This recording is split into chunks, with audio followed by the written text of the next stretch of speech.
Hi friends, ಹೇಗಿದ್ದೀರಾ? ಎಲ್ಲರೂ ಚೆನ್ನಾಗಿದ್ದೀರಾ ಅಂತ ಅಂದ್ಕೊಳ್ತೀನಿ. ನಾನಿವತ್ತು ಹಸಿರು ಕುಂಬಳಕಾಯಿ ಪಲ್ಯನ ಮಾಡಿ ತೋರಿಸ್ತಾ ಇದ್ದೀನಿ. ಹೇಗೆ ಮಾಡೋದಂತ ನೋಡಿ.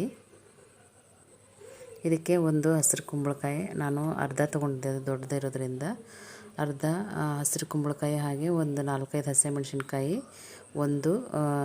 ಒಂದೆರಡು ಬೆಳ್ಳುಳ್ಳಿ ಬೇಕಾಗುತ್ತೆ. ಹಾಗೆ ಇದನ್ನ ಯಾವ ರೀತಿ ಕಟ್ ಮಾಡೋದು ಅನ್ನೋದನ್ನು ತೋರಿಸ್ತಾ ಇದ್ದೀನಿ ನೋಡಿ. ಹೀಗೆ ಸಣ್ಣದಾಗಿ ಕಟ್ ಮಾಡಿಕೊಂಡು ಮೇಲೆ ಬೀಜ ಇದ್ದರೆ ಬೀಜ ಎಲ್ಲ ತೆಗೆದು ಸಣ್ಣದಾಗಿ ಕಟ್ ಮಾಡ್ಕೋಬೇಕು ಫ್ರೆಂಡ್ಸ್. ಇದನ್ನು ಈ ರೀತಿ ಮೇಲಿಂದನ್ನು ನಾವು ತೆಗೆದು ಬಿಡಬೇಕು, ಅಂದರೆ ಪಲ್ಯ ಚೆನ್ನಾಗಾಗುತ್ತೆ. ಈ ರೀತಿ ಮೇಲಿಂದೆಲ್ಲ ತೆಗೆದು ನಾವು ಇದನ್ನ ಸಣ್ಣಗೆ ಕಟ್ ಮಾಡ್ಕೊಳ್ಳೋಣ. ಯಾವ ರೀತಿ ಮಾಡೋದಂತ ನಾನು ಇವಾಗ ತೋರಿಸ್ತೀನಿ ನೋಡಿ. ಈ ರೀತಿ ಚಿಕ್ಕದಾಗಿ ಕಟ್ ಮಾಡ್ಕೊಳ್ಳಿ. ಭಾಳ ಅಂದರೆ ಭಾಳ ಟೇಸ್ಟ್ ಆಗುತ್ತೆ ಫ್ರೆಂಡ್ಸ್ ಇದು ಪಲ್ಯ. ಅದು ರೊಟ್ಟಿಗೆ, ಚಪಾತಿಗೆ ತುಂಬ ಚೆನ್ನಾಗಿರುತ್ತೆ. ನೀವು ಒಂದು ಸಲ ಟ್ರೈ ಮಾಡ್ಬೋದು. ಈ ಕುಂಬಳಕಾಯಿ ಸೀಸನ್ನಲ್ಲಿ ಎಲ್ಲ ರೀತಿಯಲ್ಲಿ ಸಾಮಾನ್ಯವಾಗಿ ಬೆಳೆದಿರ್ತಾರೆ. ಈ ರೀತಿ ಪಲ್ಯ ಮಾಡ್ಕೊಂಡು ತಿಂದರೆ ಭಾಳ ಅಂದರೆ ಭಾಳ ಚೆನ್ನಾಗಿರುತ್ತೆ ಇದು. ಈ ರೀತಿ ಕಟ್ ಮಾಡಿಕೊಂಡು ನೀರಲ್ಲಿ ಹಾಕಿಟ್ಕೊಂಡಿರ್ತೀನಿ. ಈಗ ಇದನ್ನೆಲ್ಲ ಕಟ್ ಮಾಡ್ಕೊಂಡಾದಮೇಲೆ ಸ್ವಲ್ಪ ಇದನ್ನು ಕುದಿಲಿಕ್ಕಿಡೋಣ.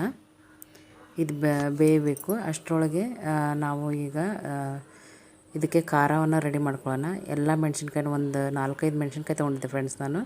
ಇದನ್ನು ಮಿಕ್ಸಿ ಮಾಡ್ಕೊಂಡು ಬರೋಣ. ಇದಕ್ಕೆ ಸ್ವಲ್ಪ ಕೊತ್ತಂಬರಿ ಸೊಪ್ಪು, ಕರಿಬೇವು ಹಾಕಿ ಮಿಕ್ಸಿ ಮಾಡಬೇಕು. ಇವಾಗ ಈ ಕುಂಬಳಕಾಯನ್ನು ನಾವು ಬೇಯಲಿಕ್ಕಿಡೋಣ.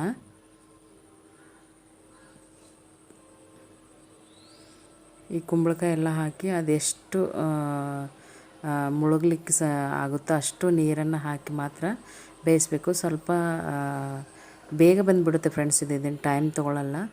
ಬೆಂದ ತಕ್ಷಣ ಅದಕ್ಕೆ ಆಮೇಲೆ ಮಸಾಲೆಯನ್ನು ಸೇರಿಸೋದು. ಯಾವ ರೀತಿ ಮಾಡಿದೆ ಅನ್ನೋದನ್ನು ನಾನು ನಿಮಗೆ ಮುಂದೆ ತೋರಿಸ್ತಾ ಹೋಗ್ತೀನಿ ನೋಡಿ.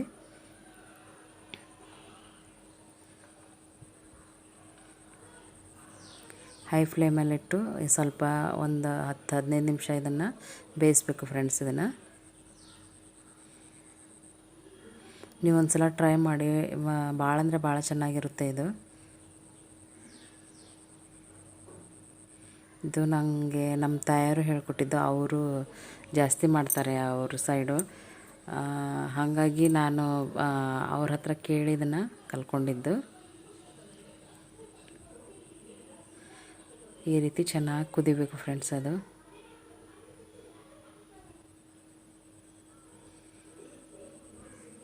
ಆವಾಗವಾಗ ಚೆಕ್ ಮಾಡ್ಕೊಳ್ತಾ ಇರಿ, ಅಂದರೆ ಬೆಂದಿದೆಯೋ ಏನೋ ಅಂಥೇಳಿ ಚೆಕ್ ಮಾಡ್ತಾಯಿದ್ದು. ಬೆಂದರೆ ತೆಗೆದುಬಿಡಿ. ಇಷ್ಟಾದರೆ ಸಾಕು ಫ್ರೆಂಡ್ಸ್. ಈಗ ನಾನು ತೋರಿಸಿದ್ನಲ್ಲ, ಇಷ್ಟು ಬೆಂದರೆ ಸಾಕು. ಈಗ ಇವಾಗ ಫ್ಲೇಮ್ನ ಆಫ್ ಮಾಡಿ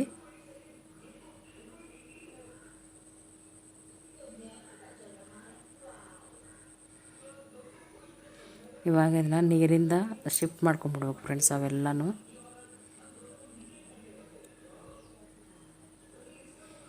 ಈ ರೀತಿ ಶಿಫ್ಟ್ ಮಾಡಿಕೊಂಡು ಮಸಾಲೆಯನ್ನು ಸೇರಿಸೋಣ.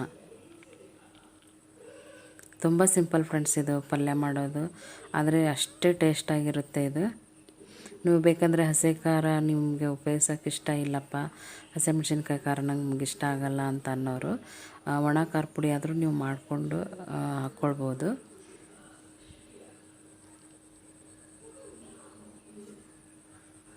ಇವಾಗ ಈ ರೀತಿ ಇದನ್ನೆಲ್ಲ ಶಿಫ್ಟ್ ಮಾಡ್ಕೊಂಡಾದ್ಮೇಲೆ ಈ ನೀರು ಉಳಿದಿರುತ್ತಲ್ಲ ಫ್ರೆಂಡ್ಸ್, ಈ ನೀರನ್ನು ಸ್ವಲ್ಪ ಒಂದು ಅರ್ಧ ಲೋಟದಷ್ಟು ನೀರನ್ನು ತೆಗೆದಿಟ್ಕೊಳ್ಳಿ. ಅಂದರೆ ಲಾಸ್ಟಿಗೆ ಬೇಕಾದರೆ ಹಾಕ್ಕೋಬೋದು, ಬೇಡ ಅನಿಸಿದರೆ ಅದನ್ನು ನೀರನ್ನು ನೀವು ಸಾಂಬಾರಿಗೆ ಅಥವಾ ಯಾವುದಕ್ಕಾದ್ರೂ ನೀವು ಸೇರಿಸ್ಕೋಬೋದು.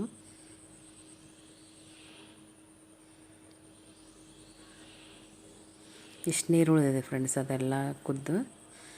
ಇವಾಗ ಇದಕ್ಕೆ ಒಗ್ಗರಣೆಯನ್ನು ಹಾಕೋಣ.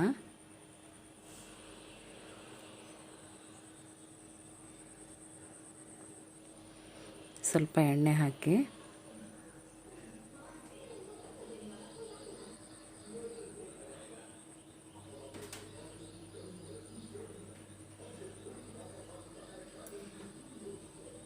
ಎಣ್ಣೆ ಬಿಸಿ ಆದಮೇಲೆ ಜೀರಿಗೆ ಸಾಸಿವೆ ಹಾಕೋಣ.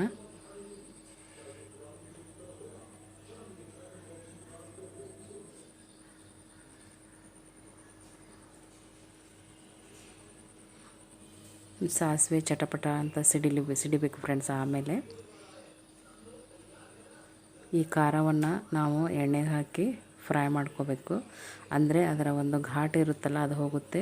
ಆಮೇಲೆ ಹೊಟ್ಟೆಗೆ ಯಾವ ರೀತಿ ತ್ರಾಸಾಗಲ್ಲ ಫ್ರೆಂಡ್ಸ್. ಅಂದರೆ ಇದು ಎಣ್ಣೆಯಲ್ಲಿ ಫ್ರೈ ಆಗಿರುತ್ತಲ್ಲ, ಹಾಗಾಗಿ ಹೊಟ್ಟೆಗೆ ಏನೂ ತ್ರಾಸಾಗೋದಿಲ್ಲ. ಇದನ್ನು ಸ್ವಲ್ಪ ಎಣ್ಣೆಯಲ್ಲಿ ಫ್ರೈ ಮಾಡಿಕೊಂಡ್ರೆ ಟೇಸ್ಟು ಚೆನ್ನಾಗಿರುತ್ತೆ, ಆಮೇಲೆ ಹೊಟ್ಟೆಗೂ ಒಳ್ಳೆಯದು. ಈ ರೀತಿ ಹಾಕಿ ಅದನ್ನು ಎಣ್ಣೆಯಲ್ಲಿ ಫುಲ್ ಫ್ರೈ ಮಾಡ್ಕೋಬೇಕು ಫ್ರೆಂಡ್ಸ್. ಅದನ್ನು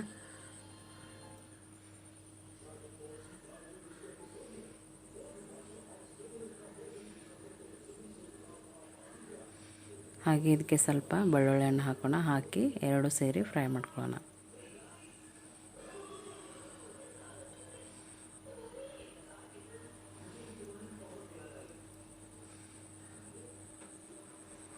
ಈ ರೀತಿ ಚೆನ್ನಾಗಿ ಫ್ರೈ ಮಾಡ್ಕೋಬೇಕು ಫ್ರೆಂಡ್ಸ್ ಅದನ್ನು. ಹಾಗೆ ನೀವು ಯಾವ ರೀತಿ ಕುಂಬಳಕಾಯಿ ಪಲ್ಯನ ಮಾಡ್ತೀರಾ ಅಥವಾ ನಿಮಗೆ ಈ ರೆಸಿಪಿ ಗೊತ್ತಿದೆಯಾ ಇದ್ದರೆ ನನಗೆ ಕಮೆಂಟ್ ಮೂಲಕ ತಿಳಿಸಿ.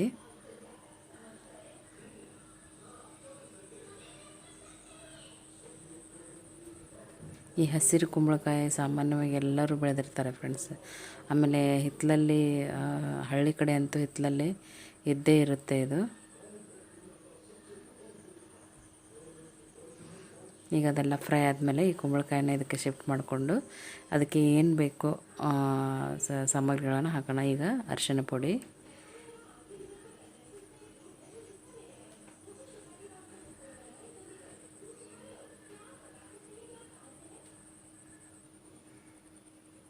ಸ್ವಲ್ಪ ಉಪ್ಪನ್ನು ಹಾಕೋಣ.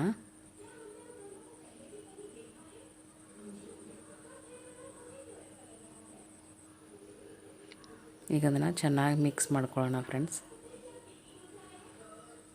ಈ ರೀತಿ ಒಂದು ಸಲ ಟಾಸ್ ಮಾಡಿ, ಅಂದರೆ ಅದು ಚೆನ್ನಾಗಿ ಮಿಕ್ಸ್ ಆಗುತ್ತೆ. ನೋಡಿದ್ರೇ ಅಷ್ಟು ಚೆನ್ನಾಗಿ ಕಾಣಿಸ್ತಾ ಇದೆ. ಮಾಡ್ತಿರುವಾಗಲೇ ತಿನ್ಬೇಕು ಅನಿಸುತ್ತೆ ಫ್ರೆಂಡ್ಸ್. ಅಷ್ಟು ಅದರ ಅರೋಮ ಚೆನ್ನಾಗಿರುತ್ತೆ. ಈ ರೀತಿ ಒಂದು ಸಲ ಚೆನ್ನಾಗಿ ಎಲ್ಲನೂ ಮಿಕ್ಸ್ ಮಾಡಿಕೊಂಡು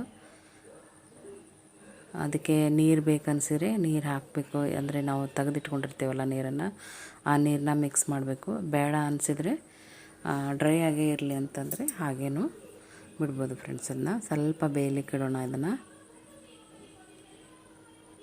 ಈಗ ಇದಕ್ಕೆ ಹುಚ್ಚಳ ಚಟ್ನಿ ಅಂತಾರಲ್ಲ, ಹುಚ್ಚಳ ಪೌಡ್ರ್ ಅಂದರೆ ಗುರಾಳ್ ಪೌಡ್ರ್ ಅಂತೀವಿ ನಾವು, ಆ ಪೌಡ್ರನ್ನು ಸೇರಿಸೋಣ.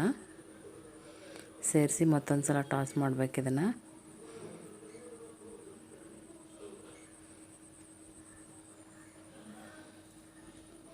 ನೋಡಿ ಫ್ರೆಂಡ್ಸ್, ಕಲರ್ ಯಾವ ರೀತಿ ಬಂದಿದೆ ಅಂತ. ರೊಟ್ಟೆಗಂತೂ ಒಳ್ಳೆ ಕಾಂಬಿನೇಷನ್ ಫ್ರೆಂಡ್ಸ್ ಇದು. ಇದೊಂದು ಇದ್ಬಿಟ್ರೆ ಬೇರೆ ಏನೂ ಬೇಡ ಹಂಗೆ ಅನಿಸುತ್ತೆ. ಇದ್ರ ಜೊತೆ ಸ್ವಲ್ಪ ಮೊಸರನ್ನು ಹಾಕ್ಕೊಂಡು ನೀವು ತಿಂದರೆ ಚೆನ್ನಾಗಿರುತ್ತೆ.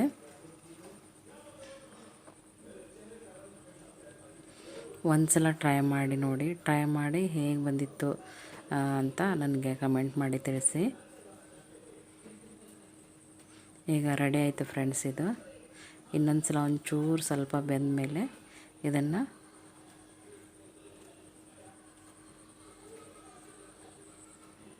ಕೆಳಗಡೆ ಇಳಿಸ್ಬಿಡೋಣ.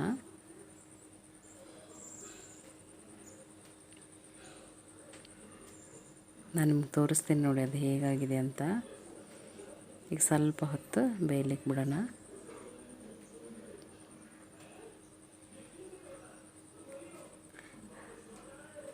ನೋಡಿ ಫ್ರೆಂಡ್ಸ್, ಈ ಥರ ಕಾಣಿಸುತ್ತೆ ಬೆಂದಮೇಲೆ. ಇದೇನು ಜಾಸ್ತಿ ಕಷ್ಟದ ಅಂತ ಪಲ್ಯ ಅಲ್ಲ ಫ್ರೆಂಡ್ಸ್, ಬೇಗ ಮಾಡ್ಬೋದು. ಆದರೆ ಮೊದಲಿಗೆ ತಿನ್ನುವಾಗ ಯಾವ ರೀತಿ ಮಾಡಿರ್ತಾರೋ ಏನೋ ಅಂತ ಅನಿಸುತ್ತೆ. ಅಷ್ಟು ಟೇಸ್ಟಾಗಿರುತ್ತೆ ಇದು. ಆದರೆ ಸಿಂಪಲ್ಲಾಗಿ ಮಾಡ್ಬೋದು ಇದನ್ನು.